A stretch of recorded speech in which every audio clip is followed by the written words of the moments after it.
On the cutting edge of the new mainstream, Christine Upchurch is passionate about bringing together science, psychology, and spirituality in a way that can be applied to our everyday lives for true transformation. The Christine Upchurch Show, stellar conversations to illuminate your journey, engages some of the most inspired visionaries on the planet in lighthearted, lively dialogue. Join us as we explore the expansive nature of reality in a down-to-earth way, offering you insights and tools, empowering you to become that bright light you're meant to be. Now, here's your host, Christine Upchurch.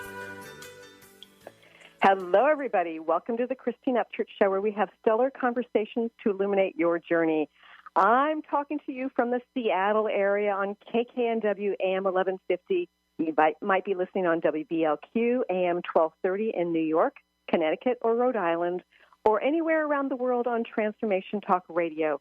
But wherever you're listening from today, whether it's live or through the archives on Transformation Talk Radio or ChristineUpchurch.com, you will be thrilled you've joined us, because we have somebody on today who is a number one New York Times bestselling author, and he's known as being one of the most influential spiritual teachers of our time. But before we get into that, I want to say hello to my better half here in the studio, who allows you to hear these wonderful conversations, Mr. Benny Mathers. Good morning, Benny. Hi, Christine. How are you? I miss you deeply, by the way.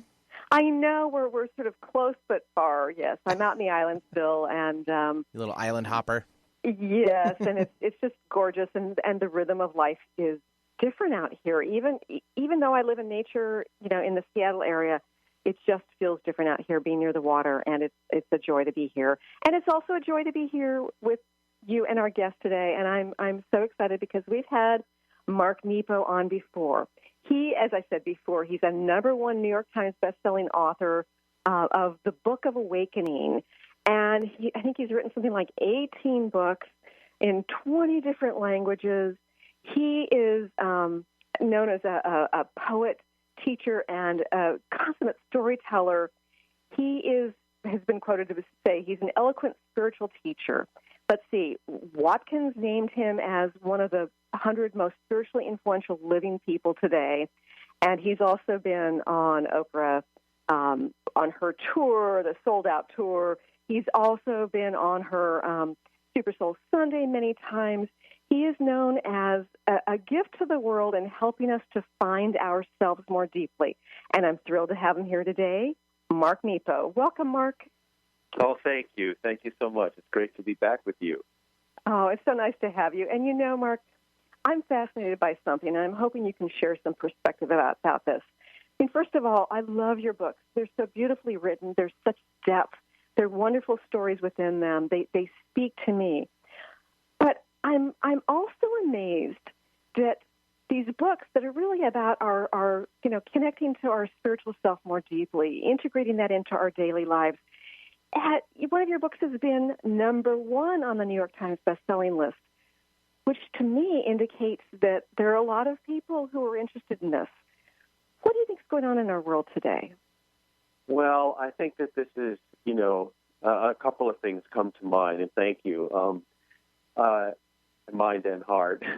But I think this has always been the case. I don't think that our time is any different than any other time. I think there are, like waves in the ocean, there are swells and recessions where people are living closer to what matters and then farther away and closer. That happens in our individual lives, but it also happens culturally. And so I think, I think everybody, everybody wants to be as alive as possible. No one wants to be shaped by their fear or their worry, or and I think, to speak for a minute about what's going on in our world, which is at once wonderful and terrible, because there's so much violence and explosions, both not just physical explosions, but I mean psychic and inner explosions, right? And so it really touches me that Charles Dickens, in his famous book, A Tale of Two Cities, the first sentence is, "It was the best of times and the worst of times." And while it's a great novel, we could stop right there because every single age, every single day is the best of times and the worst of times. And part of the challenge and glory of being human is, which is it going to be today? And you know, to sort of speak for a minute about all of these mass shootings, and you know, I live in Michigan, in Kalamazoo, Michigan, and during the last year we had one here, you know, just a mile from where we live. And oh my goodness, it's just, you know, it's just astonishing and terrifying. And what I've come to feel and understand is, you know, while every one of these people that finds themselves doing such harm is responsible for their own actions. Right. At the same time, we can't just say, oh, they're crazy, this has nothing to do with us. And what I've come to understand is, you know, in the body, an aneurysm is a weak cell that basically explodes in a pressurized body. And I'm starting to think of these tortured people who do such harm as social aneurysms. Right. I love that analogy. And you know, and so what is that? Again, they're responsible for their own decisions, but they are weakened cells, and we have to ask the rest of us, what if we look at society as a body, as a social body, we look at our culture as a cultural body, well, what kind of pressures, what kind of pressurized system have we created that we're having an epidemic of social aneurysms exploding left and right? Right. And it is an epidemic because it's not just like one or two, you know, it's happening over and over and over again. Yeah, and so, you know, I think that also that violence is the last attempt to feel. And so when we are removed or alienated or inhibited or repressed to the point, the need to feel never goes away, no matter how we suppress it. And so, you know, this explosiveness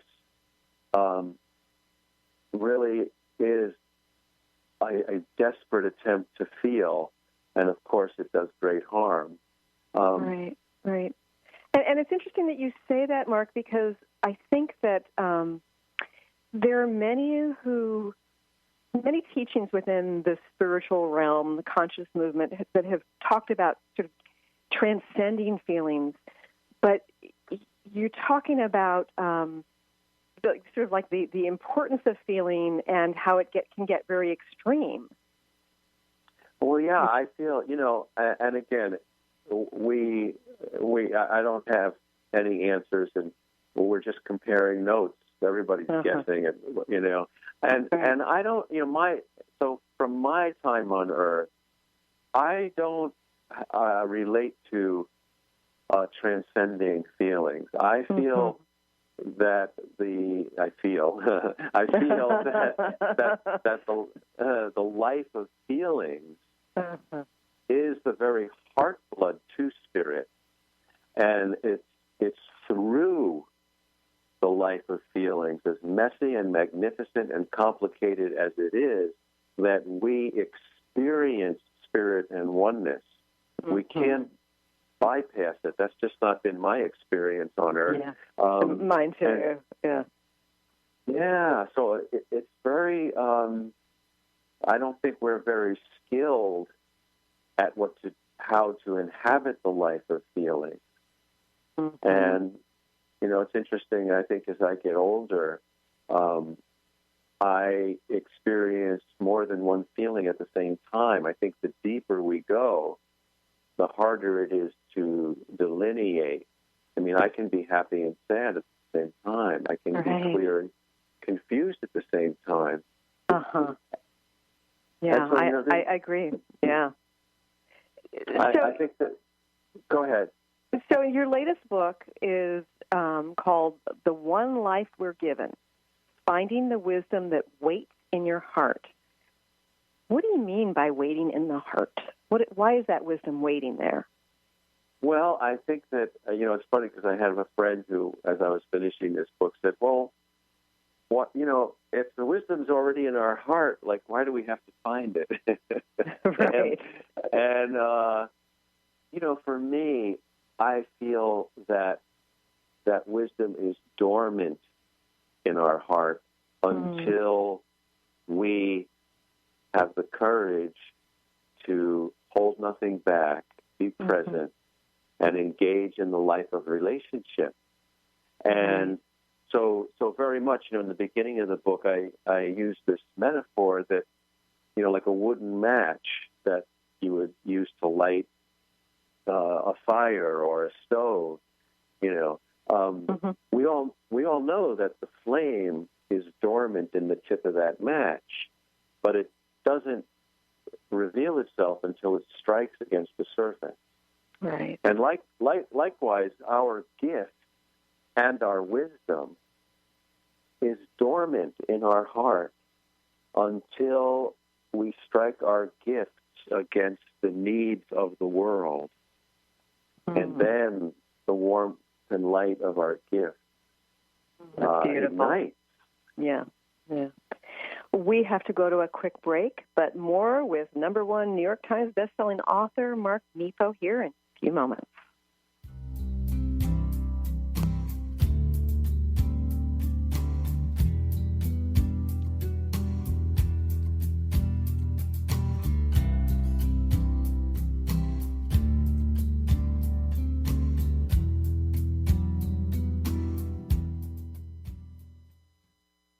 What is a brilliant culture?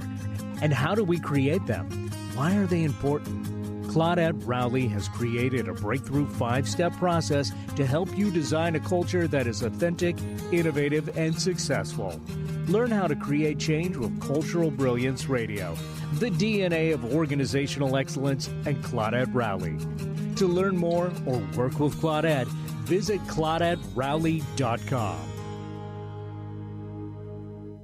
Are you sick of feeling overworked with no motivation? Take a break from the daily grind. Life coach Nicole Eisler is here to provide a healing journey of optimism. Passionate and caring, Nicole is no ordinary soul. Her dedication to helping everyone has no limit. Witness the power of positivity. Tune in every first and third Tuesday at 4 p.m. Pacific for Positivity Party Radio with Nicole Eisler on Transformation Talk Radio. For more information, visit BigDreamAwakening.com. How would you like increased health and vitality? How would you like to avoid the onset of disease as well as slow the aging process? This is all possible through a simple, safe, and natural process. Every day we are either moving toward wellness or away from wellness. Hi, I'm Mary Jane Mack. I'd like to be your partner in achieving optimal health. Contact me now at maryjanemack.com or call 425-392-0659. Visit maryjanemack.com. Called the Oprah of radio by her listeners. Award-winning host Dr. Pat Baccili is blowing the doors off of traditional talk radio. Get ready for an energizing delivery and powerful interviews with leaders in the field of human potential. Dr. Pat's fresh, new perspective on living life full out has catapulted her show to the top of talk radio. Tune in and Dr. Pat will help you thrive instead of merely survive. Visit thedrpatshow.com. That's THEDRPatshow.com for listening times in your area. I'm Christine Upchurch, and this is a Stellar Reflections Minute. As a former research statistician, my scientific background is what many would call sensible. For more than a decade now, I have been working in the field of energy medicine, facilitating sessions and teaching around the world. People from the mainstream often ask me, how did a sensible woman like you end up working in such an alternative field? Implicit in their question is the underlying assumption that the field of subtle energy, such as energy healing and intuition, isn't sensible. But I believe it is very sensible. Even scientists are able to measure aspects of this. Approaching life from an energetic perspective brings us new opportunity for healing and transformation. And from a practical standpoint, even if you can't rationally explain how something works, if you experience a shift from it, then doesn't it make it pretty sensible? Please visit StellarReflections.com or call 425-999-9836. That's 425-999-9836.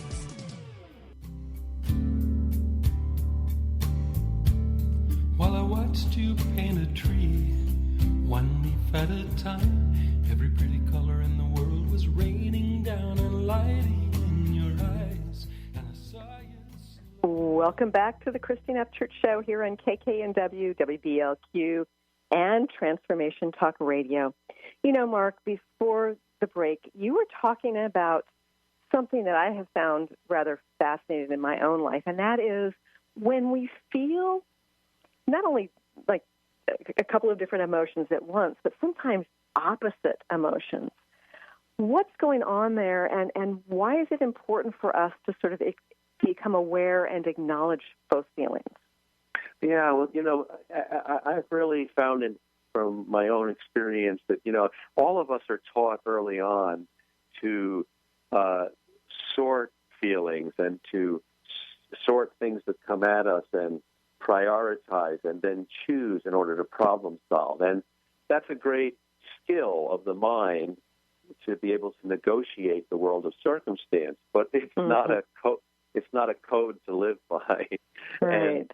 And what I've learned as I've gone through life is that all the things that matter, the deep things that happen to us, are actually asking us to learn the opposite, to not sort and choose, but to let everything in, to absorb and integrate, because when we let the heart absorb and integrate without choosing, then it releases a logic of the spirit, and we're brought into the world of paradox, and we're brought in which we could, you know, one way to understand paradox is that it's any moment where more than one thing is true at the same time.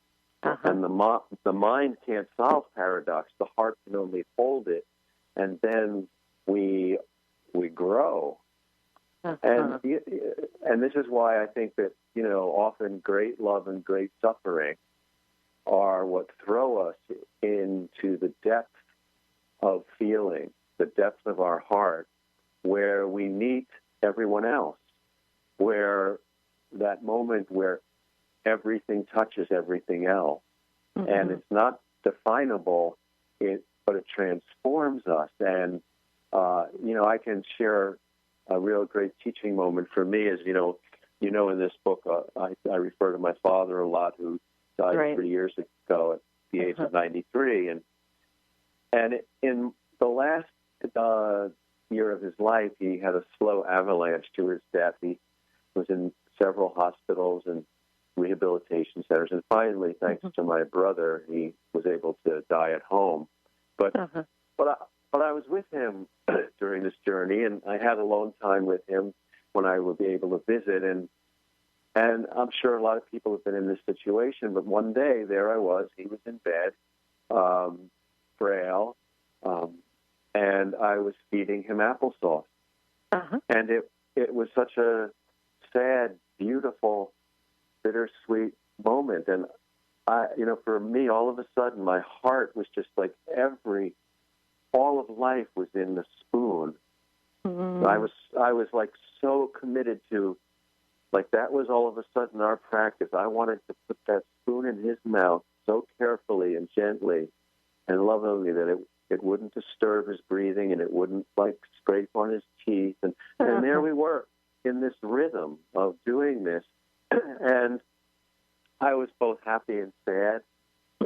It was a moment of his dying and of suffering, and yet at the same time, because, and this ties in what we were saying earlier before about leaning into the life of feeling, because I was so, through my love for him, willing to give myself completely to that moment and the feeling of it, all of a sudden, unexpectedly, we were in a moment of wonder. We were in a moment of wonder, and if you imagine like a raindrop hitting a lake, and then it ripples in all directions, but the spot where the drop lands, there's a little momentary dot of clarity. And I felt like we were in that moment. And then to my surprise, and this has been a great teacher for me. Then, to my surprise, because I had inhabited what I was given to the bottom of my ability to feel, I fell into the well of all feeling. And now I was in the moment, briefly, of every child who ever fed a dying parent. Right. And I wasn't alone. And I'm coming to think that moment where we inhabit what we feel so completely that we trip into the well of all feeling, that is where resilience lives. Interesting. And, I think that the grief that we feel as somebody is dying, the grief that we feel after somebody has passed, is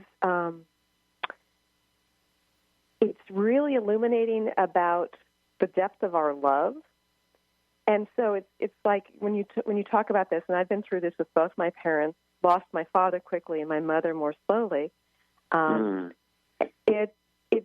It's been surprising to me about the gifts that come within the context of, feeling this multitude of emotions. And, like with your father there, it was like I've been surprised at how many different things I've felt simultaneously, and it's kind of overwhelming because it feels to me like it's hard to connect with others about this. It's like if you're not in the midst of the grief, it's very, very difficult for others to understand it. Well, I think this is, you raised something that's important here. I too, my wife Susan and I have been through these last few years a lot of losses, and both of my parents and her mother, and our beloved dog Mira, right?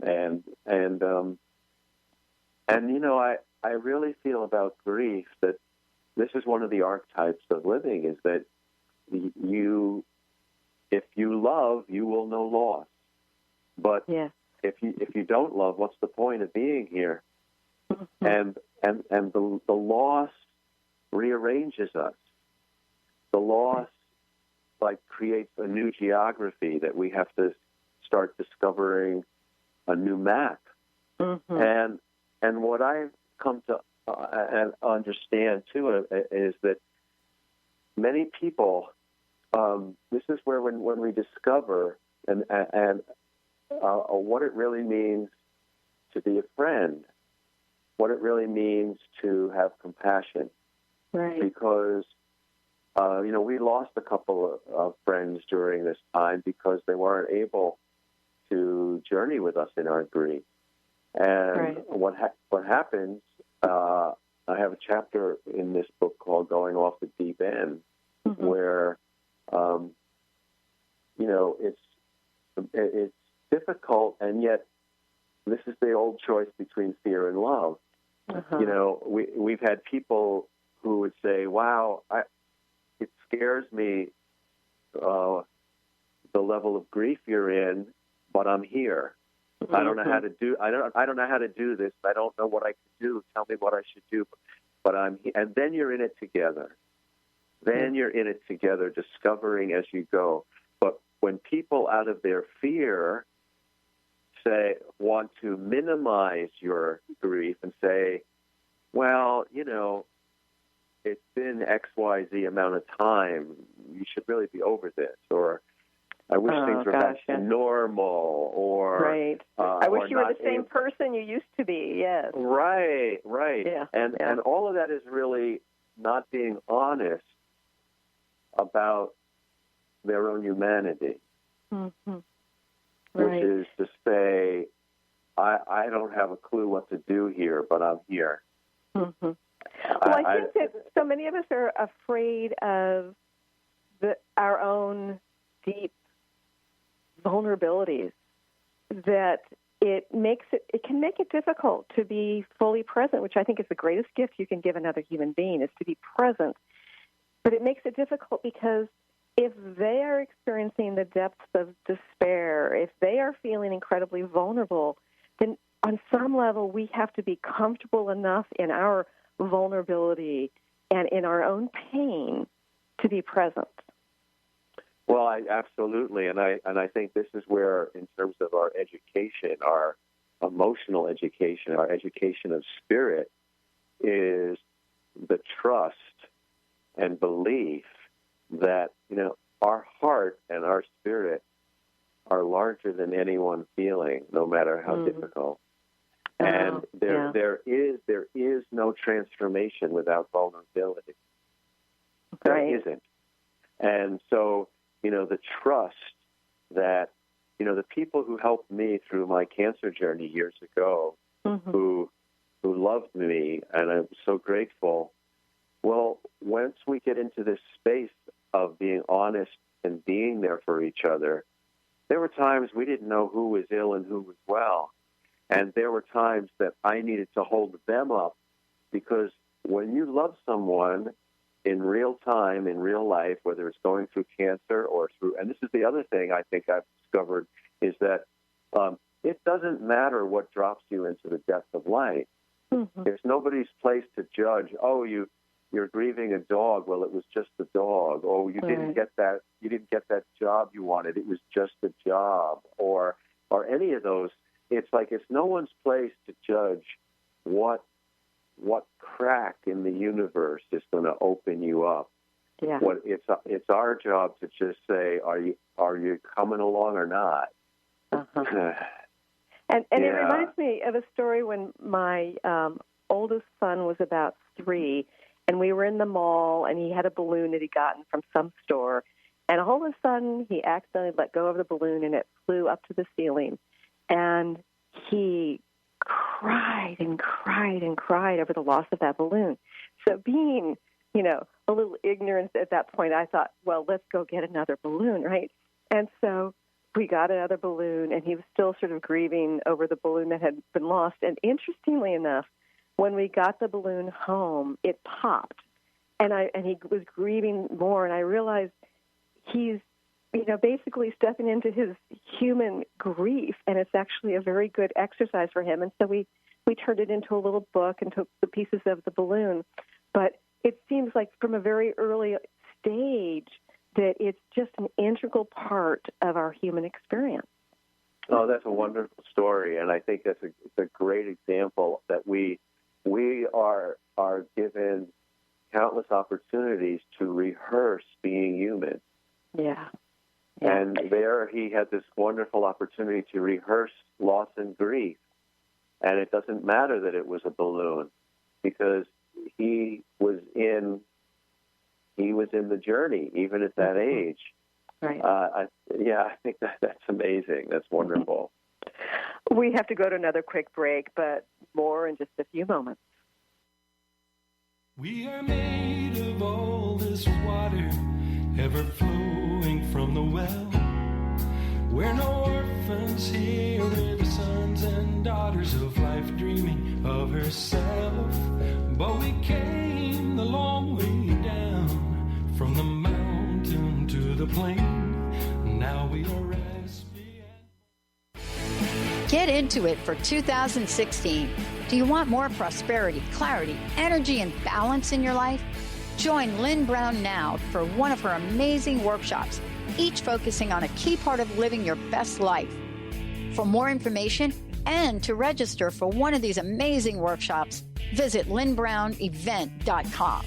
That's lynnbrownevent.com. And get into it this 2016 with Lynn Brown.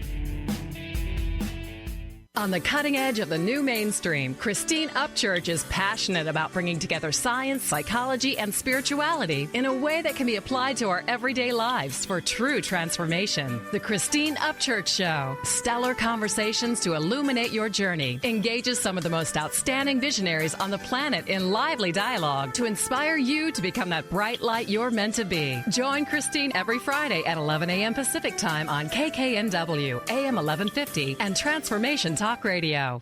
Chris Stanis is a spiritual leader and healer and teaches a course on how you can transform your life through a meditation and healing system that will manifest your spirit's dreams. She manifested the Women of Wisdom Conference, the Women of Wisdom book, and this radio show. And she can show you how to change your life, too.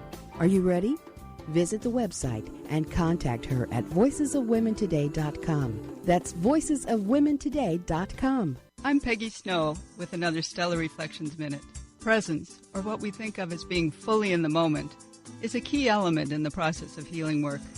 As a practitioner facilitating a session, genuine presence takes us out of our heads, where we tend to decide what is and maybe what should be for the client, and moves us into direct experience where we're available to witness the person in their wholeness. In this receptive realm, our senses are heightened and expanded, allowing us to perceive what's seeking to unfold and to interact in the moment. There's something profoundly powerful that happens when healing is approached in this simple, pure way. Balance can be restored and healing can take place on multiple levels. If you'd like more information about the services we offer at Stellar Reflections, visit us at stellarreflections.com or call 425-999-9836. That's 425-999-9836. Are you sick of feeling overworked with no motivation? Take a break from the daily grind. Life coach Nicole Eisler is here to provide a healing journey of optimism. Passionate and caring, Nicole is no ordinary soul. Her dedication to helping everyone has no limit. Witness the power of positivity. Tune in every first and third Tuesday at 4 p.m. Pacific for Positivity Party Radio with Nicole Eisler on Transformation Talk Radio. For more information, visit BigDreamAwakening.com. Time to remember how to surrender to the rain.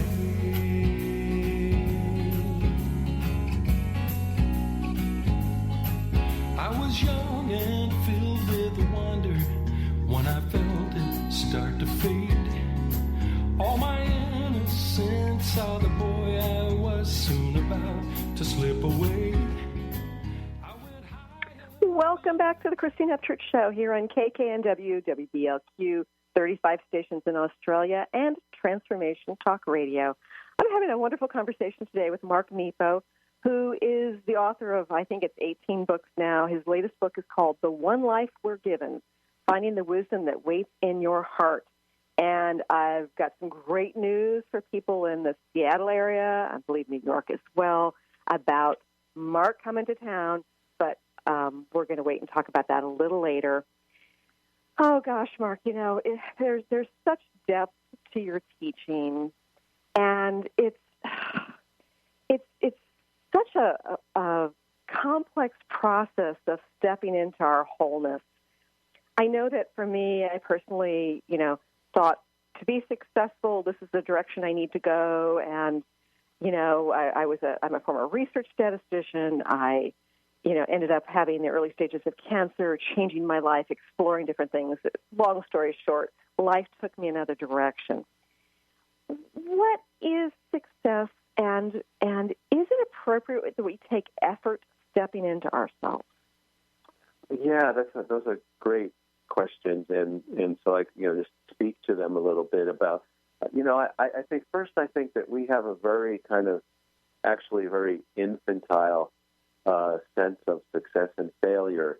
We tend to think that if we get what we want, we're successful, and if we don't, we're a failure. Right. And that's pretty much that's a pretty childish way of looking at things, and yet we're all taught that you set out for what you want, and I've learned, and I've done that, early in my life too.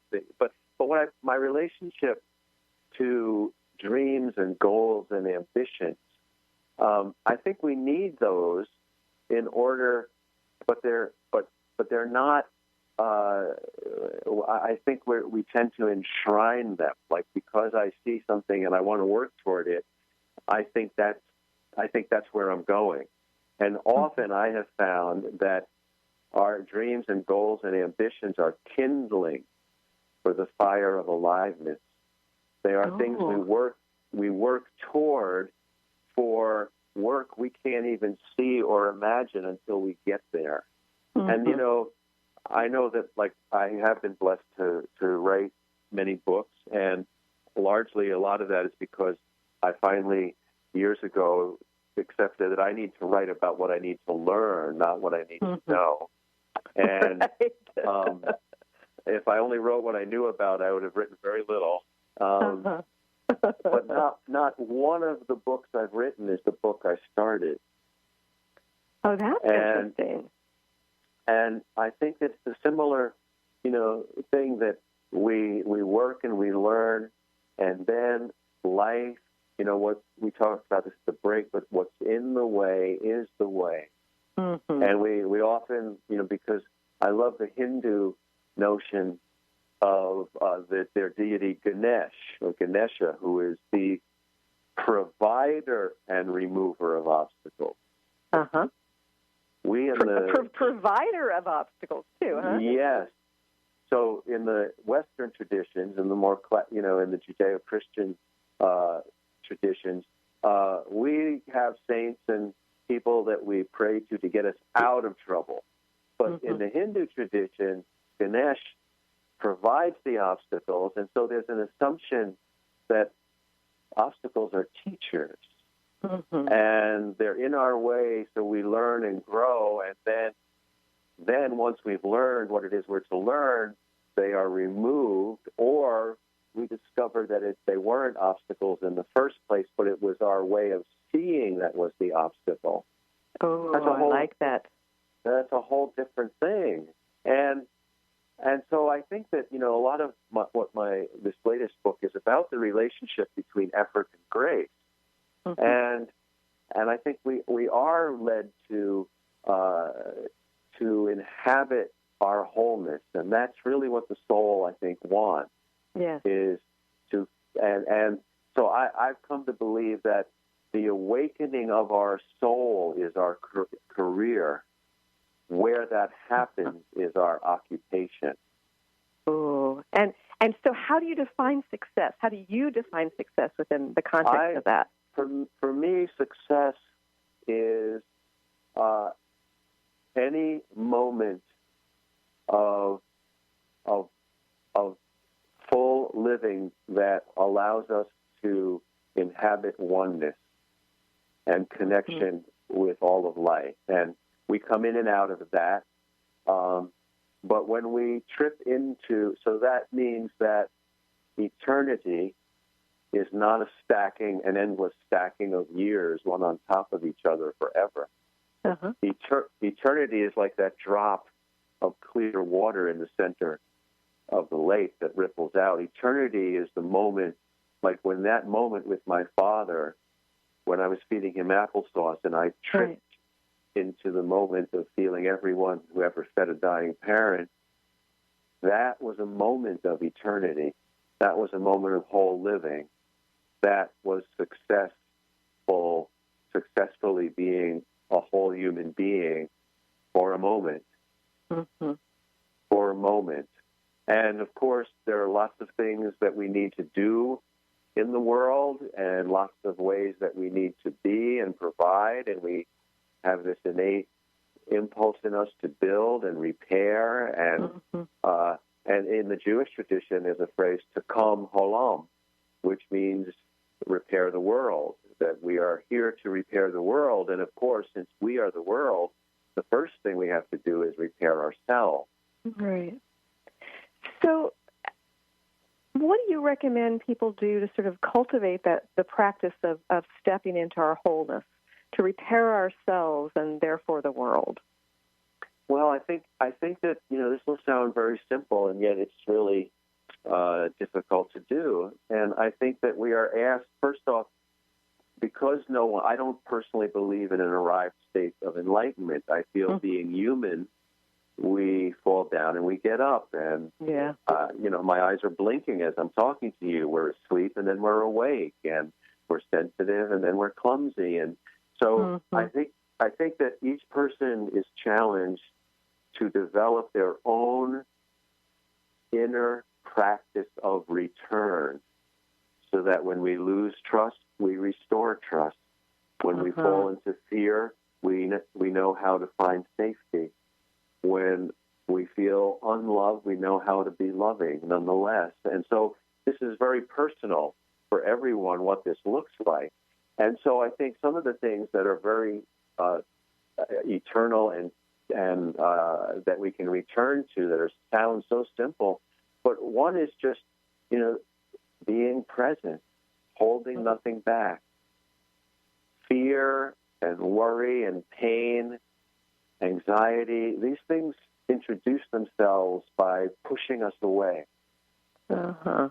But it's our challenge and courage and choice to lean back in. So we are challenged always when we're pushed away to be present again, to lean in and hold nothing back. And so how do we do that? Well, there are two ways of being that have never failed in the history of life. And what are they? They are holding and listening. What do you mean by holding? I mean physically, emotionally, mentally, be holding, embracing. The word appreciate literally means to move toward what is precious. So how do we hold and behold, and how do we let ourselves be held and be held? Oh, yeah. And similarly, listening. We live in such a world, especially now you can see with the election, it's hyped with the 24/7, right. Where, oh my God, there isn't a moment of listening. There's just talk. And, the truth is, and we do this all the time in our daily, we're at a party, and we don't even do it without meaning harm, but we're at a party, you and I are at a party, let's say, and you tell me a story, like the wonderful story you told me about your son with the balloon. And so there's a part of me that is moved, and now I'm going inside looking through all my story file for what story I can share now with you. Mm-hmm. And as soon as I start going into the file, I'm not listening. Right. I'm not present.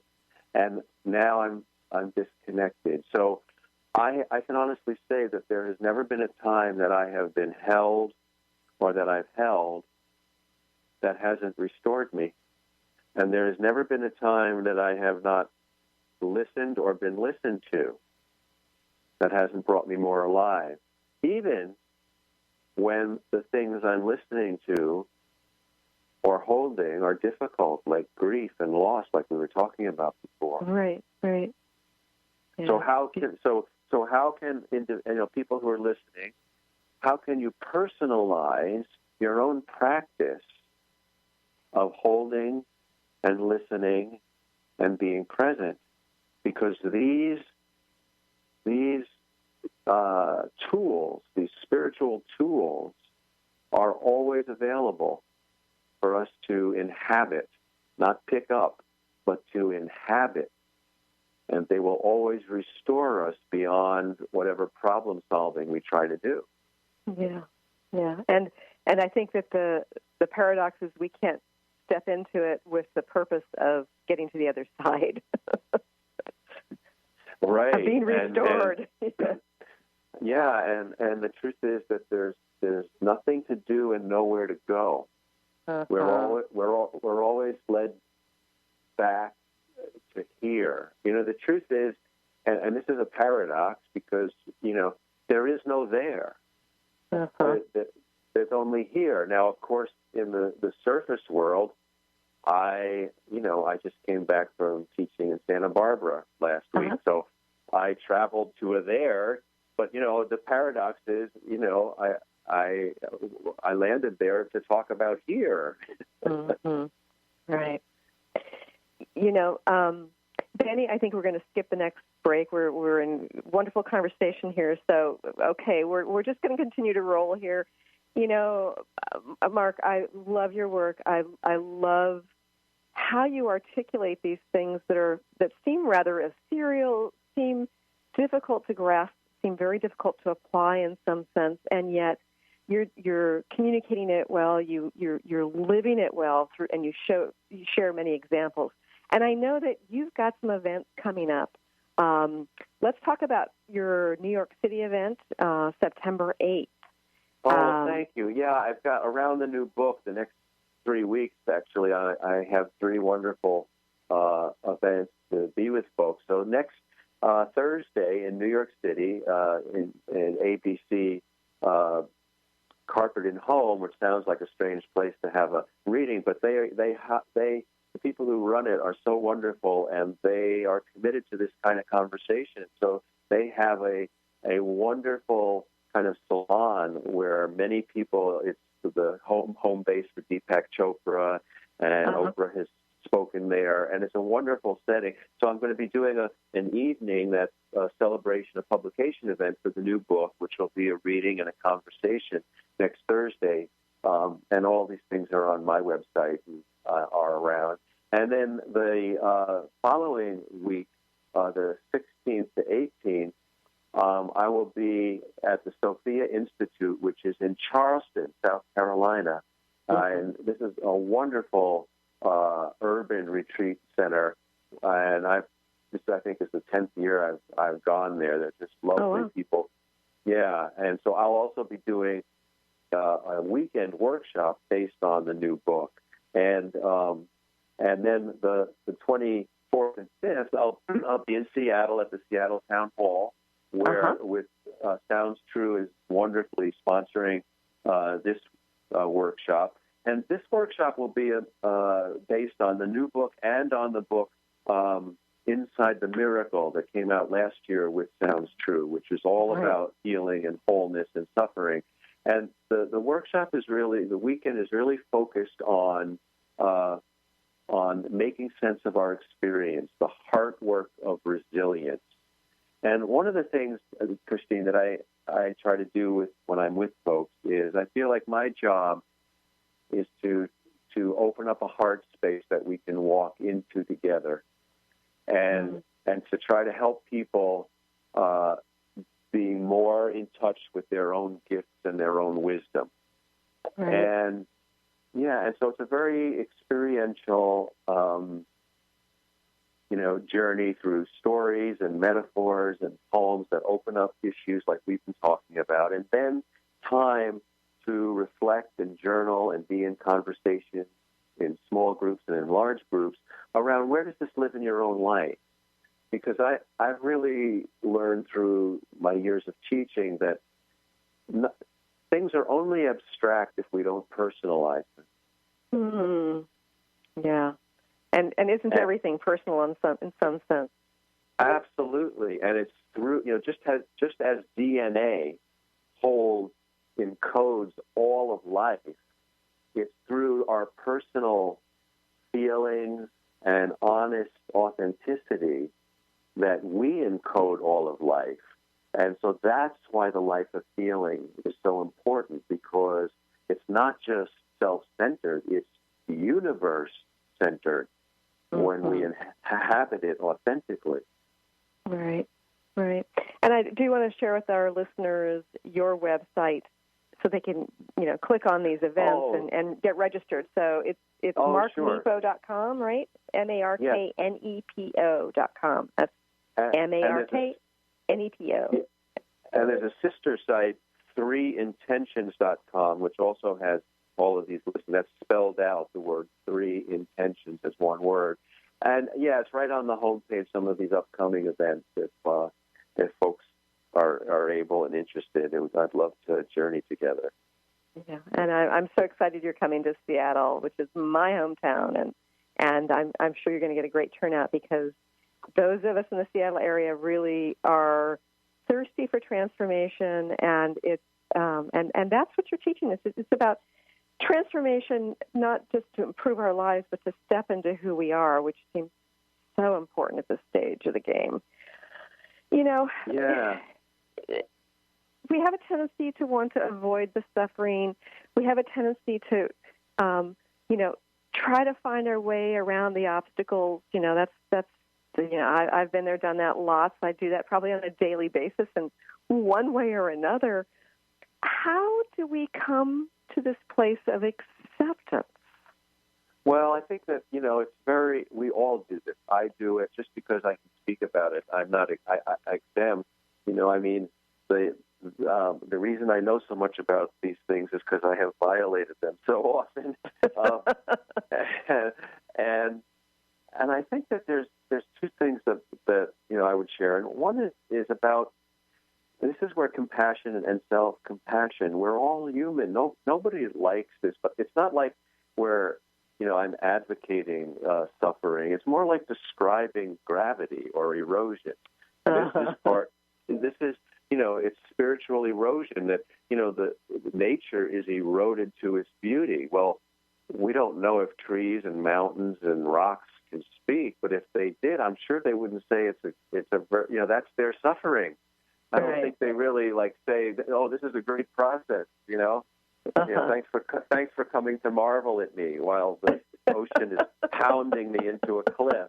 But for human beings, great love and great suffering is what erodes us to our inner beauty if we can hold each other up to it. And I think that life has been made just difficult enough that we need each other, so it can ensure the journey of love. Mm-hmm. And it's the other thing is that it's very normal. Back in Assyrian times, 7,000 years ago, there's writings that say, I just want the good things. Thank you. You can keep all the difficult things. So we've all, but life comes as a whole, WHOLE. Right. And its resources and its healing comes as a whole. And while it's understandable to want to sort it out, it's like water. We know that water, we learn in 6th grade or 7th grade, that water's made of hydrogen and oxygen. Uh-huh. Well, I can't say to you, even if you could, I can't say to you, well, I'd only like the hydrogen, please. Right. Even if you could separate it, it would no longer be water, and it would no longer be quenching or life-giving. And it's the same thing. But everything, the difficulty, the love, the beauty, the suffering, the confusion, the chaos, the harmony, they all come in the life of water. And as much as we, in our pain, would like to say, no, I just want the beauty. I just want the love.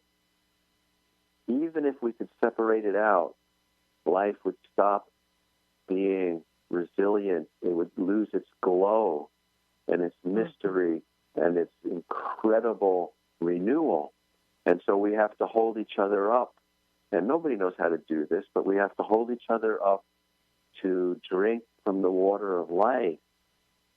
And I love the fact that you're talking about the importance of connection, the importance of relationship, and the importance of reaching out to others.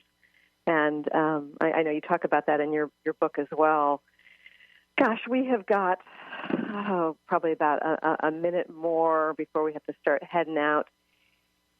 Do you have just like a brief nugget of wisdom you'd like to share before we end the show? Well, I just said, based on what we've talked about. First of all, thank you so much. It's wonderful to be with you again. My pleasure, Mark. Always. And I think I have a poem that I can't recite exactly, but the essence of it is, if you want a true friend, admit you don't know anything. And give the person a chance to drop their mask and say, you know what, I don't know either. And then we can begin a real journey together. Oh, that's beautiful. Oh, that's really showing up, isn't it? So I want to remind everybody again, marknepo.com, marknepo.com. His latest book is another beautiful, insightful book that really triggers something deeply within me, and I'm sure it will you as well. It's called The One Life We're Given, Finding the Wisdom That Waits in Your Heart. Mark, I look forward to seeing you in Seattle, and I'm so grateful you've been here again, and I love what you're doing. Thank you so much. Oh, thank you. Thanks so much. You be well. And thank you, everybody, for joining us here today. And I look forward to talking to you again soon. You've been listening to the Christine Upchurch Show, stellar conversations to illuminate your journey.